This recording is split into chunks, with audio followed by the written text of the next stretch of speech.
আসসালামু আলাইকুম। আজ আমরা থানায় উপস্থিত হয়েছি একটি গুরুতর বিষয় নিয়ে। সম্প্রতি একজন ব্যক্তি প্রকাশ্য এমন কিছু উস্কানিমূলক বক্তব্য দিয়েছেন যা মুসলিম সমাজকে কেন্দ্র করে সামাজিক সম্প্রীতি নষ্ট করার আশঙ্কা তৈরি করেছে। এই ধরনের বক্তব্য সমাজে বিভেদ, ভুল বুঝাবুঝি ও অশান্তি সৃষ্টি করতে পারে। আমরা মনে করি বিষয়টি হালকাভাবে নেওয়ার সুযোগ নেই। তাই আমরা আইন ও সংবিধানের প্রতি শ্রদ্ধা রেখে থানায় এসে একটি এফআইআর দায়ের করতে এসেছি, যেন প্রশাসন বিষয়টি খতিয়ে দেখে এবং প্রয়োজনীয় আইন ও ব্যবস্থা গ্রহণ করে। আমরা সবাইকে অনুরোধ করছি, কেউ গুজবে কান দেবেন না, কেউ আইন নিজের হাতে নেবেন না। শান্ত থাকুন, ধৈর্য ধরুন এবং প্রশাসনের উপরে আস্থা রাখুন।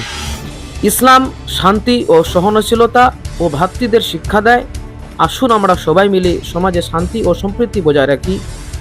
সচেতনার জন্য ভিডিওটি শেয়ার করুন এবং আপনার মতামত দায়িত্বশীলভাবে কমেন্টে জানাবেন। সেখানে হত্যা করে দেবেন, এই একটা আয়াত উনি পেশ করেছেন, কিন্তু উনি এইগুলো যে বলেছেন এটা উনি ভুল বলেছেন এবং কি আমরা এটার বিরুদ্ধে আমরা আজকে হেমতাবাদ থানাতে এসেছিলাম এফআইআর এবং ডিভিশন জানাতে যে আমরা এটার জবাব চাই এবং কি এর বিরুদ্ধে অসীম সরকারের বিরুদ্ধে আমরা এটার এফআইআর করে আমরা এটার জবাব চাই যে উনি এই মন্তব্য কেন করেছেন।